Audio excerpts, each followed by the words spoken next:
में उपस्थित राज्यसभा के पूर्व सदस्य माननीय श्री विनय सहस्त्रबुद्धे जी, छत्रपति शिवाजी महाराज की स्मृति में रायगढ़ स्मारक समिति के सचिव श्री सुधीर थोराट जी, उत्तर प्रदेश सरकार के मंत्रीगण श्रीमती प्रतिभा शुक्ला जी, सहजीत पाल जी, माननीय सांसद श्री रमेश अवस्थी जी, इस कार्यक्रम के संयोजक स्थानीय विधायक श्री अभिजीत सिंह सांगा जी, जिला पंचायत अध्यक्ष श्रीमती स्वप्निल वरुण जी, विधान परिषद सदस्य श्री अरुण पाठक जी, माननीय विधायकगण श्रीमती नीलमा कटियार जी, श्री सुरेंद्र मैथानी जी, श्री महेश त्रिवेदी जी, श्री राहुल बच्चा सोनकर जी, श्रीमती सरोज कुरील जी, प्रदेश उपाध्यक्ष भारतीय जनता पार्टी श्रीमती कमलावती सिंह जी, क्षेत्रीय अध्यक्ष श्री प्रकाश पाल जी, जिला अध्यक्ष उपेंद्र पासवान जी, पूर्व विधायक श्री रघुनंदन भदौरिया जी, सुरेश अवस्थी जी, कानपुर और खास तौर पर बिठूर से जुड़े हुए मेरे सभी उपस्थित बहन और भाइयों, आज भारत माता के महान सपूत, देश के प्रथम स्वतंत्र समर के महानायक के रूप में बिठूर को अपना केंद्र बिंदु बनाकर के भारत की आजादी के लिए लड़ने वाले महायोद्धा नानाराव पेशवा जी की पावन जयंती है। बिठूर महोत्सव का मुख्य समारोह और उसमें नानाराव पेशवा का स्मरण किया जा रहा हो, इससे अद्भुत संयोग दूसरा नहीं बन सकता है। इस अवसर पर भारत माता के इन महान सपूतों की स्मृतियों को नमन करते हुए मैं उत्तर प्रदेश वासियों की ओर से उन्हें कोटि कोटि नमन करते हुए विनम्र श्रद्धांजलि अर्पित करता हूं।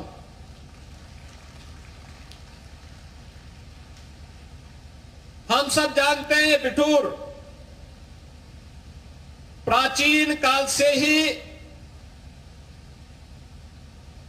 भारत की आध्यात्मिक धरोहर की प्रतीक रही है। कहते हैं ब्रह्मा जी ने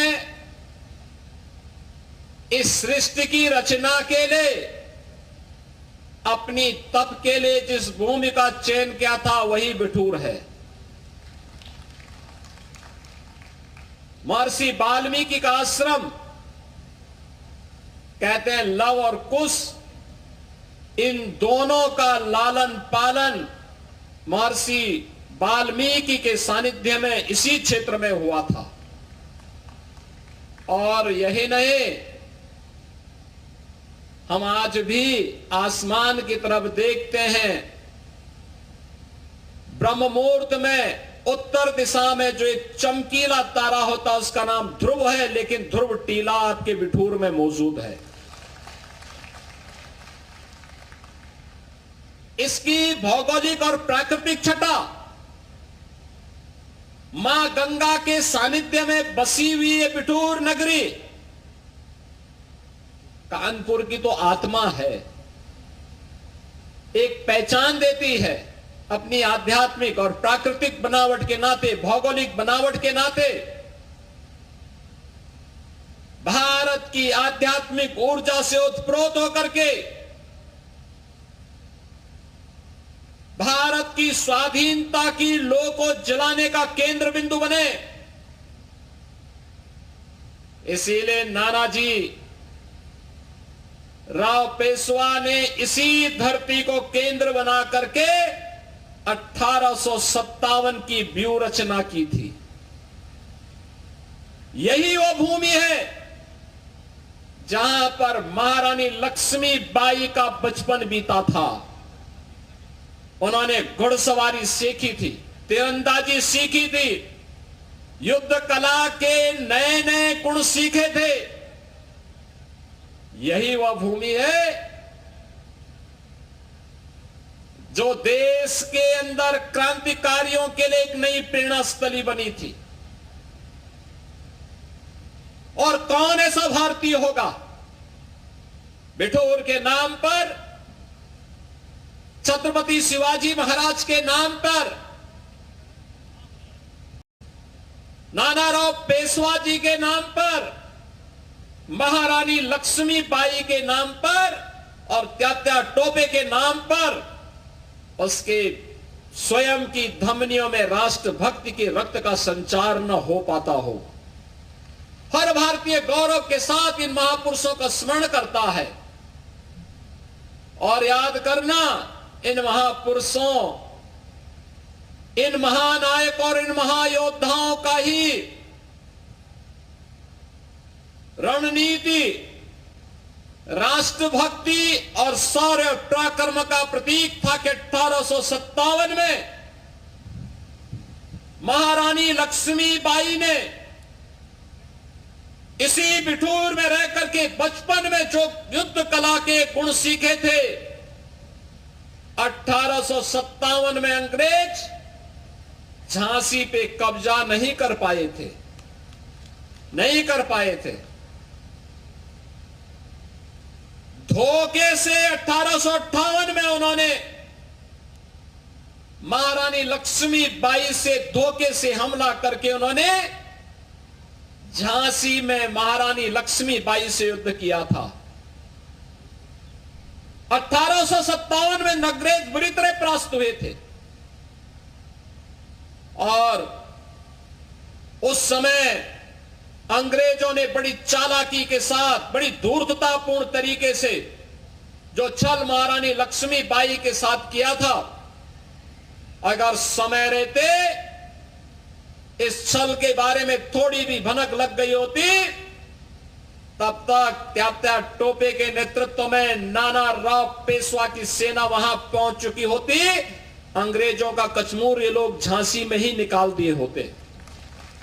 1857 में फिर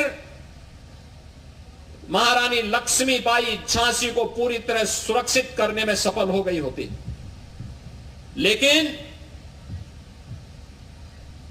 आज भी अपने शौर्य पराक्रम के लिए न केवल बिठूर जानी जा रही है, बल्कि झांसी की रानी लक्ष्मीबाई हर एक के लिए प्रेरणा बन गई। और आज बिठूर महोत्सव में हम स्मरण कर रहे हैं इन महान योद्धाओं को। और आज का दिन इसलिए भी महत्वपूर्ण है कि आज भारत माता के 3 अमर बलिदानियों, 3 महान क्रांतिकारियों, सरदार भगत सिंह, सुखदेव और राजगुरु का भी बलिदान दिवस है। देश की आजादी के लिए हंसते हंसते फांसी के फंदे पर चूमने वाले ये महान क्रांतिकारी आज भी भारत के युवाओं के लिए एक नई प्रेरणा है। राष्ट्रभक्ति से उत्प्रोत थे। जीवन का एक ही लक्ष्य था, हर हाल में अपने देश को गुलामी की बेड़ियों से मुक्त करना। आज का दिवस इन तीनों महान क्रांतिकारियों का बलिदान दिवस भी है। और 1942 के अंग्रेजों भारत छोड़ो इस महाअभियान को पूरी मजबूती के साथ आगे बढ़ाने वाले डॉक्टर राम मनोहर लोहिया जी की भी आज पावन जयंती है। मैं इस अवसर पर भगत सिंह, सुखदेव और राजगुरु की स्मृतियों को भी नमन करते हुए विनम्र श्रद्धांजलि देता हूं और डॉक्टर राम मनोहर लोहिया की पावन जयंती पर भी उन्हें विनम्र श्रद्धांजलि अर्पित करते हुए जो उन्होंने स्वतंत्र भारत में भारत के लिए किस प्रकार की व्यवस्था उपादेय हो सकती है, इसके लिए जो कार्य किया था, जो संघर्ष किया था, आज कैसे नया भारत उन मार्गों का अनुसरण करते हुए आगे बढ़ रहा है, इसकी एक झलक आपने पिछले दिनों देखा होगा। मैं कानपुर वासियों को धन्यवाद देता हूं, बिठूर वासियों को भी धन्यवाद देता हूं कि प्रयागराज में महाकुंभ का आयोजन पौष पूर्णिमा 13 जनवरी से 26 फरवरी महाशिवरात्रि तक संपन्न हुआ। बड़ा भव्य और दिव्य आयोजन था। इस भव्य और दिव्य आयोजन के साथ हम सबको जुड़ने का अवसर प्राप्त हुआ था, लेकिन देश और दुनिया के 66 करोड़ से अधिक श्रद्धालु वहां पर आए और ये श्रद्धालु व्यवस्था को लेकर के सरकार की जिम्मेदारी थी। सरकार ने, डबल इंजन की सरकार ने आदरणीय प्रधानमंत्री जी के मार्गदर्शन में उस प्रकार की व्यवस्था की थी, लेकिन यह आयोजन तब तक सफलता की नई ऊंचाइयों तक नहीं प्राप्त हो सकता था जब तक, बहनों और भाइयों, जब तक इस आयोजन के लिए अविरल और निर्मल गंगा नहीं होती। अविरल और निर्मल गंगा की परिकल्पना को साकार करने में आपने योगदान दिया है। याद करिए, इसी कानपुर में, सीसामऊ में 2019 के पहले प्रतिदिन 4 करोड़ लीटर सीवर गिरता था गंगा नदी में, लेकिन आज सीसामऊ का सीवर पॉइंट आज वो सेल्फी पॉइंट हो गया है। आज वहां पे एक भी बूंद सीवर नहीं गिरता है। अविरल और निर्मल गंगा के बगैर कुंभ की सफलता पर प्रश्न खड़े हो गए होते, लेकिन महाकुंभ की सफलता के लिए जो बुनियादी आधार था उसमें आपका भी योगदान है और आतिथ्य स्वीकार सत्कार के लिए भी आप लोगों ने कानपुर को तैयार किया। इसके लिए भी मैं आपका अभिनंदन करता हूं। आप सभी कानपुर वासियों को हृदय से धन्यवाद देता हूं। बहनों और भाइयों, हम आभारी हैं प्रधानमंत्री मोदी जी के, जिन्होंने नमामि गंगे परियोजना के माध्यम से अविरल और निर्मल गंगा भारतवासियों को पुनः दी है। याद करिए, गंगा एक्शन प्लान 1986 में बनी, लेकिन 2014 तक आते आते मां गंगा पहले से ज्यादा प्रदूषित हो गई थी। प्रदूषण का आलम यह था कि गंगा नदी में जलीय जीव नष्ट हो गए थे। उस समय तमाम प्रश्न खड़े होते थे और आज मैं कह सकता हूं, महाकुंभ की सफलता नमामि गंगे की सफलता को प्रदर्शित करता है। प्रधानमंत्री जी ने 2014 में जो सपना देखा था गंगा मैया के लिए, आज महाकुंभ की सफलता उसके साथ जुड़ करके और नई ऊंचाइयों तक उसे पहुंचाई है।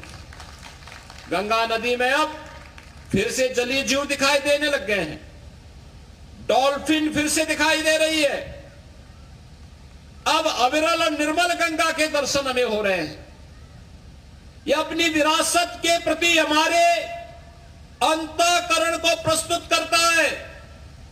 अगर विरासत और विकास की जिसने भारत की परिकल्पना को मोदी जी ने हम सबको दिया है, आज उसका साकार स्वरूप हम सबको हर एक स्तर पर देखने को मिल रहा है। यह वही स्वरूप है जो नए भारत के रूप में हम सबको आगे बढ़ने के लिए प्रेरित कर रहा है। और बिठूर महोत्सव उसी श्रृंखला का एक महत्वपूर्ण कड़ी बनने जा रही है।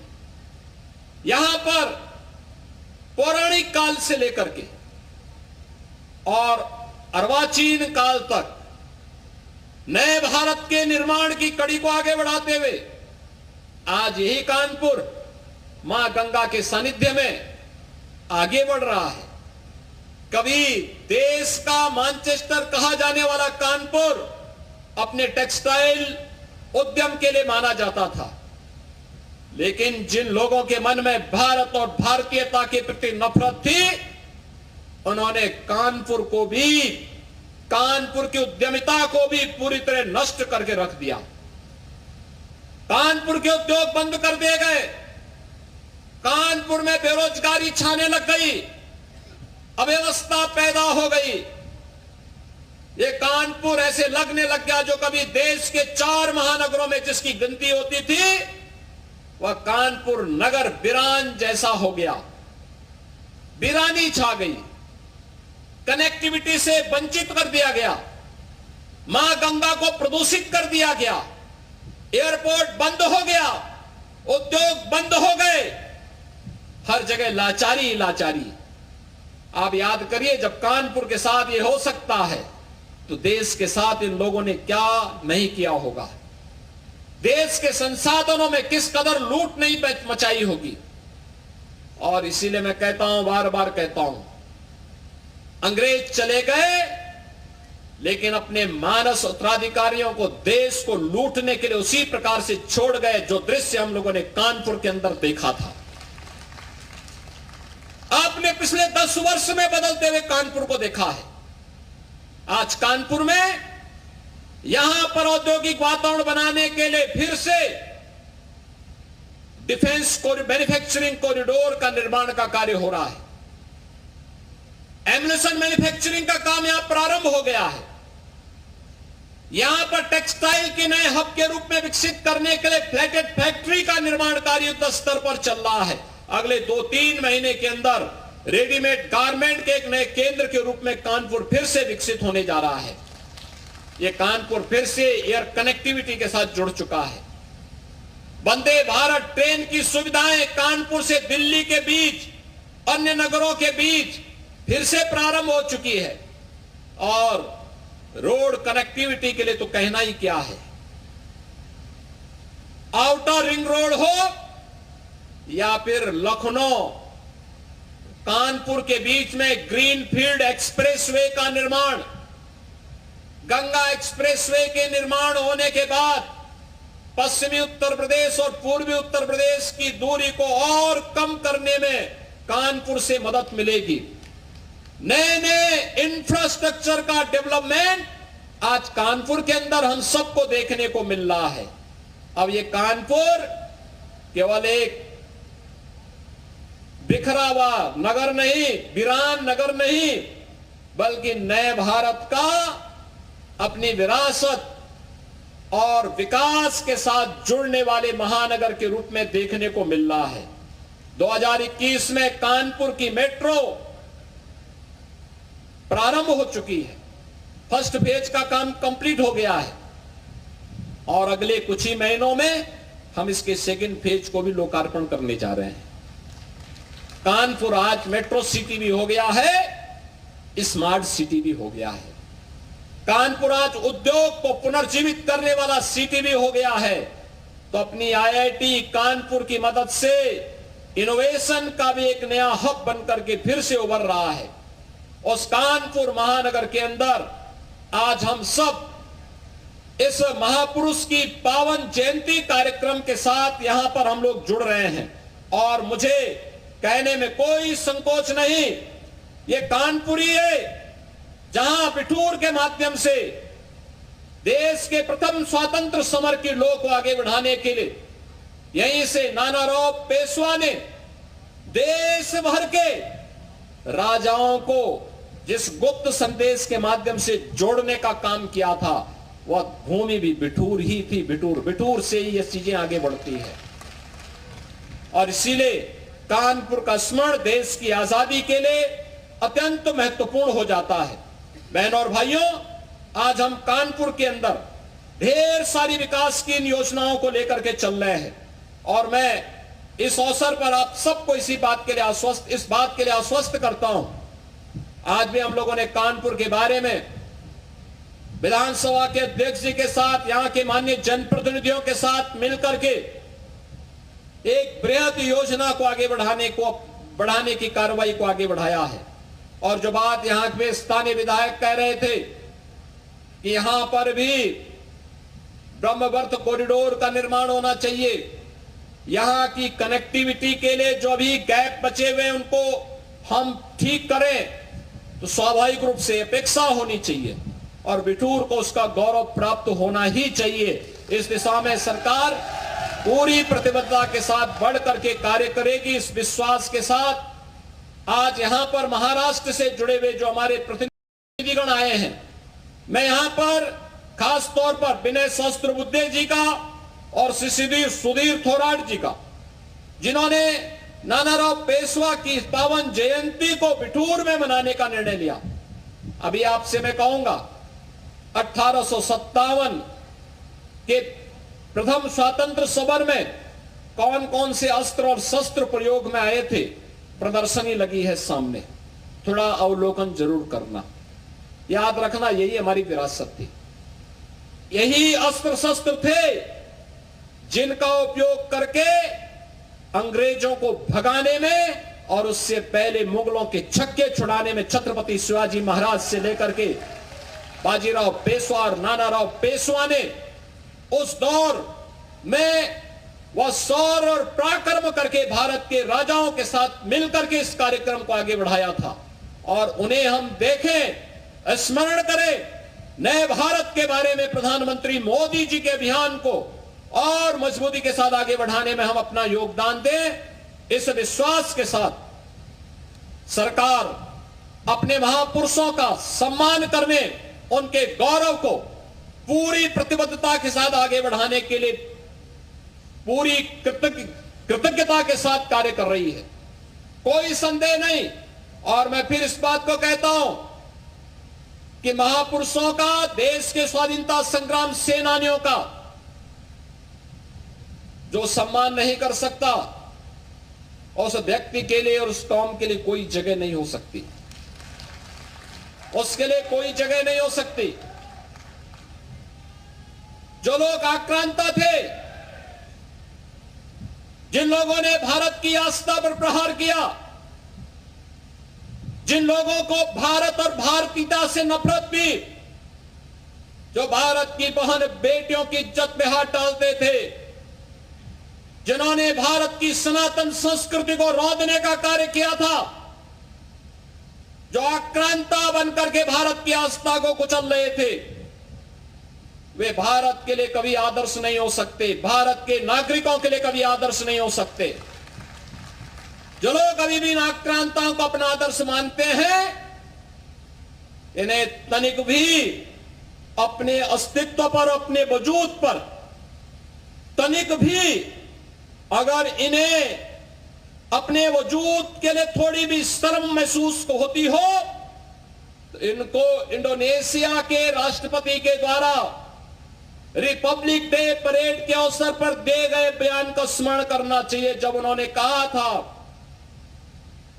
एक देश का राष्ट्राध्यक्ष कहता है कि अगर हमारा डीएनए कभी जांचा जाएगा तो भारतीय निकलेगा।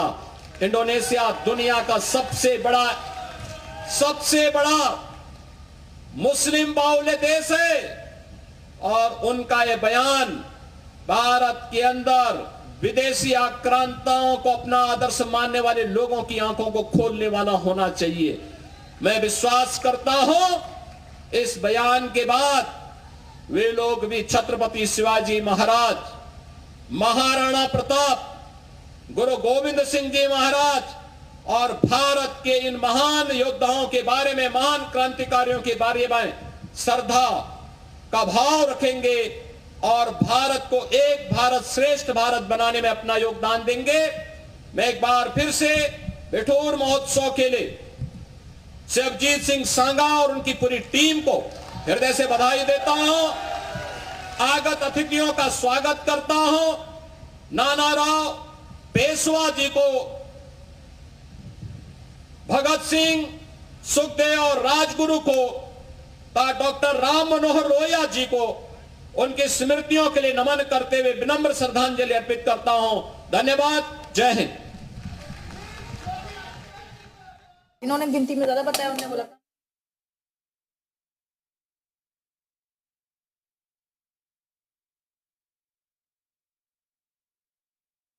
तो सीएम योगी को आप सुन रहे थे।